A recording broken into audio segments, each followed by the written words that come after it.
네, 강프로입니다. 자, 두산 에너빌리티 보겠습니다. 자, 오늘 3.8% 떨어지죠. 2만 원에 거의 걸려 있습니다. 일단 두산그룹의 인수합병에 대한 문제, 뭐 그런 부분이라고 생각을 하시는 분들도 있고, 뭐 재료가 나왔기 때문에 뭐 재료 소멸이다 이렇게 생각하시는 분들도 있을 것 같습니다. 근데 제가 명확하게 말씀을 드리지만 주식시장은 앞으로 좋아질 만한 내용을 선반영합니다. 무슨 얘기냐? 체코 관련된 내용은 주가에 어느 정도 반영이 되어 있었다고 해석을 하는 게 맞습니다. 뭐 저 같은 경우에도 뭐 정확하게 뭐 25,000원에 이렇게 정확하게 매도한 건 아니에요. 어저께 일단 매도를 하기는 했습니다. 제가 왜 매도를 했는지, 그리고 앞으로 주가가 어떤 움직임을 나타낼 수 있는지 그 부분에 대해서 이야기를 드릴 건데, 가장 중요하게 보셔야 될 내용은 주식시장은 가격이 먼저 선반영한다. 요 세 가지입니다. 요 내용만 기억하고 있더라도 당장에 내가 수익을 못 볼 수 있어요. 그런데 내가 중요하게 생각해야 되는, 그쵸? 내 계좌가 꾸준하게 우상향할 수 있는 그런 상황을 만들어낼 수 있습니다. 그러기 위해서는 가격 기준에서 봐야 됩니다. 자, 그럼 제가 일단 어떻게 매매를 했는지 그 내용부터 보여드리도록 하겠습니다. 두산 에너빌리티, 자, 내용 보면 어저께 제가 매도한 가격은 21,500원 정도 됩니다. 21,450원에 찍혀 있고 수익은 4% 정도밖에 못 봤어요. 어저께 고저차가 상당히 많이 나왔기 때문에 뭐 보통 한 23,000원, 4,000원 정도에는 매도가 됐어야 되는데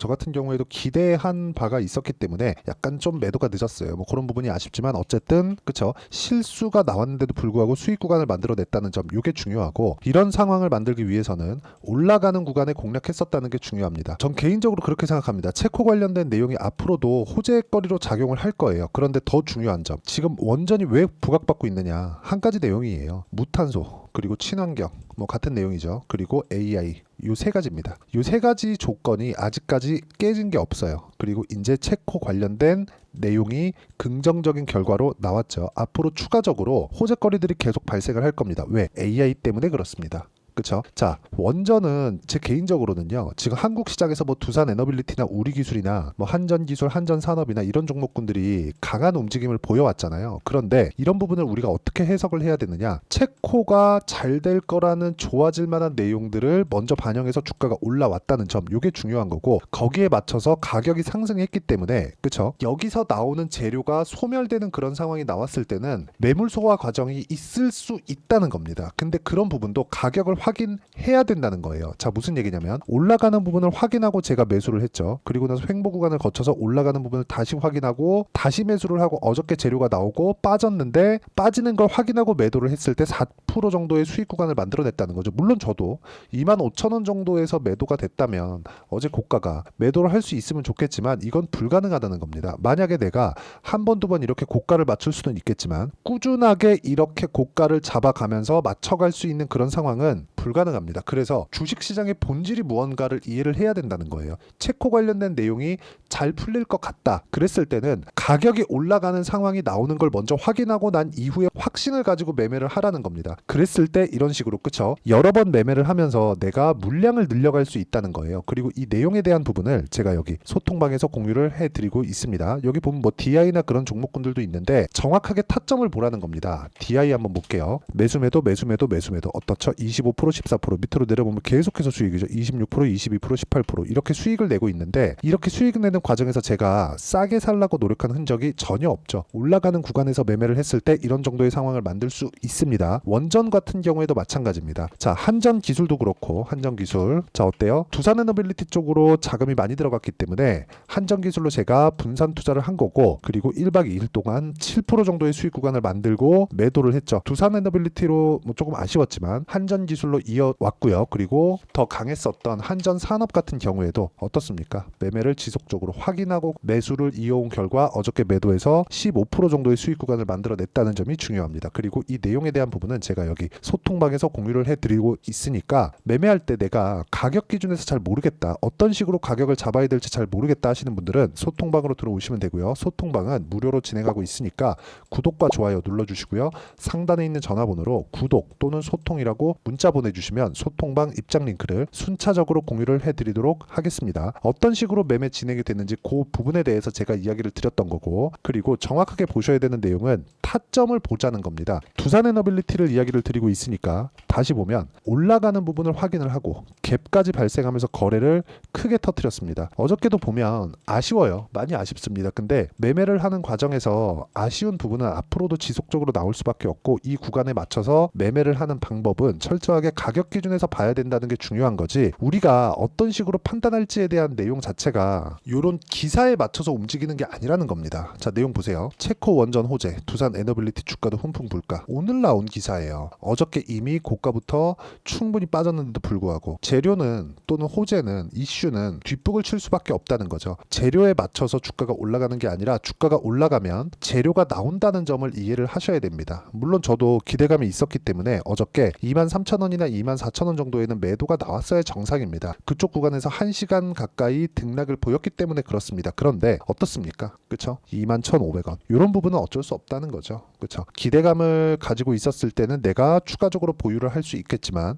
그 기대감이 녹아드는 과정에서 손실 구간으로 접어들면 안 되고, 손절을 하는 과정이 있을 수 있지만 그 손절에 대한 부분도 철저하게 내가 보유 기간을 줄이는 관점으로 가야지, 무언가 뭐 추가적으로 이제 반등이 나올 거야 이런 관점을 아예 갖지 말라는 겁니다. 자, 그런데 제가 원전을 지속적으로 보고 있는 이유는 뭡니까? 원전 말고는 대안이 없기 때문에 그렇습니다. 체코에서 15년 정도 만에 원전 수출에 성공을 했죠. 이건 첫 번째 수출 실적이 됩니다. 그리고 지금 미국과 중국이 움직이고 있는 그런 상황이 되기 때문에 원전 시대는 다시 돌아왔다고 볼 수가 있고요. 그리고 원전 말고는 사실상 대안이 없기 때문에 그런 부분을 가격이 반영해 가는 겁니다. 두산 에너빌리티만 보면 뭐 지배구조 이슈도 있고 그리고 여러 가지 좀 불편한 내용들이 있는 것도 사실이지만, 이쪽 구간에 맞춰서 우리가 어떻게 가격을 보고 매매를 해야 되는지는 반등을 확인하고 나서다. 그쵸? 다음 주면 어느 정도의 반등 구간이 나올 거고, 그리고 지배구조를 재편하는 과정에서 29,000원 정도의 매수 청구권이 있기 때문에 지금 가격은 안전한 가격이라고 볼 수 있지만, 보유 기간을 줄이기 위해서 우리는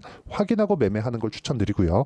그리고 확인하는 과정에서 제가 여기 소통방에서 공유를 해드리고 있으니까, 그쵸? 가격을 잘 모르겠다 하시는 분들은 소통방에 들어오시면 되고, 소통방은 무료로 진행하고 있으니까 상단에 있는 전화번호로 구독 또는 소통이라고 문자 보내주시면 소통방 입장 링크를 제가 순차적으로 공유를 해드리도록 하겠습니다. 자, 어떤 식으로 매매가 진행되는지 그 부분에 대해서 이야기를 드렸고, 이렇게 가격 전략을 잡고 가는 내용에 대한 부분을 여기 두산 에너빌리티의 단기 보유 전략으로 제가 내용 준비를 해놨고요. 단기 보유 전략은 2주입니다. 2주 동안 어떻게 수익 전환을 시켜야 되는가, 그렇게 하기 위해서는 가격대를 어떻게 잡아야 되는가, 그 내용에 대한 부분이고, 단기 보유 전략을 활용해서 제가 두산 에너빌리티의 실시간 타점을 문자로 공유를 해드리도록 할 테니까 상단에 있는 전화번호로 두산이라고 문자 보내주시면 단기 보유 전략과 실시간 타점을 문자로 공유를 해드리도록 하겠습니다.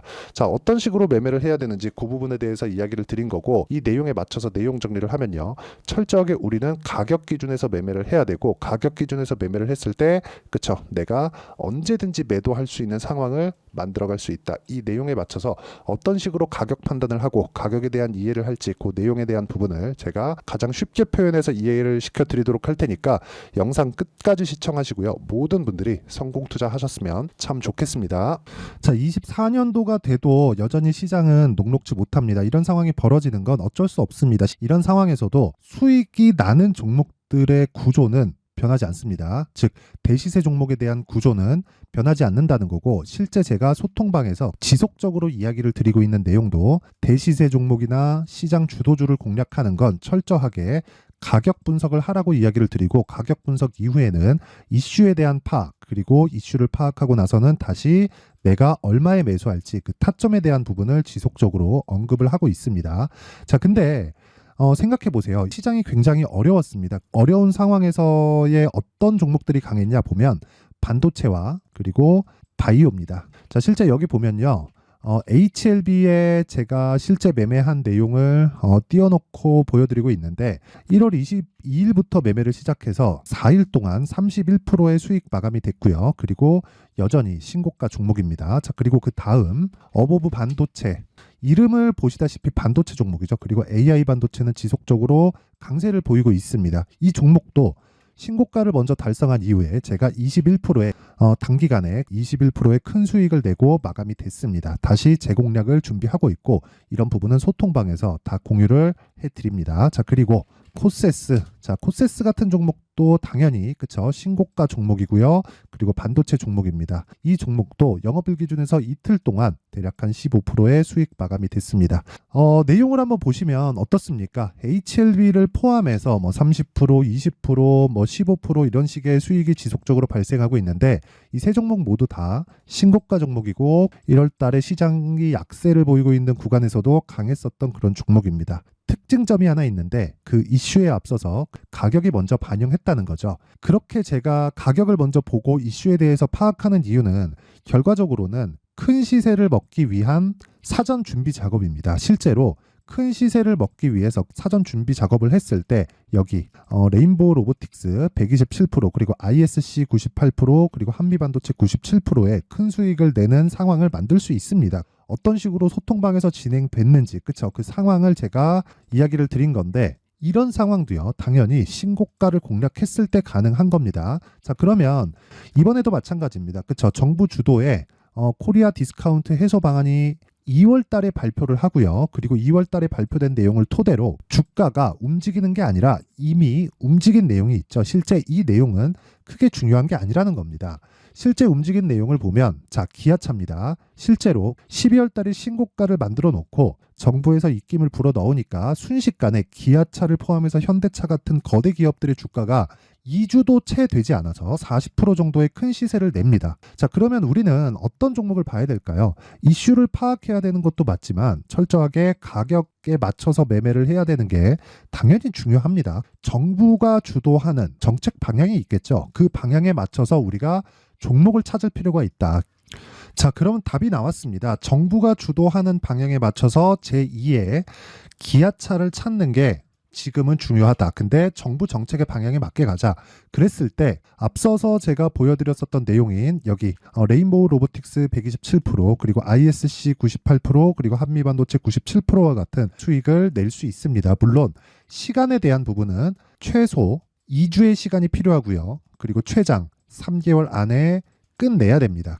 자, 기아차의 시세를 보셨던 것과 같이 2월 달에 정부 정책의 방향이 결정되고요. 바로 3월 달이면 시행입니다. 자, 그러면 우리는 거기에 맞춰서 당연히 종목을 찾아야 되고 제가 제2의 기아차를 찾아놨습니다. 제가 아까 전에 소통방에서 이야기를 드렸었던 내용 다 공개를 해드렸는데 그 내용처럼 종목만 받고 싶다 하시는 분들은요. 상단에 있는 제 전화번호로 대시세, 자, 대시세라고 문자를 보내주시면 정부 정책의 방향에 맞는 종목을 모든 분들에게 무료로 공개를 해드리도록 하겠습니다. 자, 제가 원하는 건 채널 성장이 목적입니다. 자, 그래서 구독과 좋아요 꼭 좀 부탁드리고요. 모든 분들이 정부 정책에 맞는 방향으로 매매를 이어가서 큰 수익 보셨으면 좋겠습니다.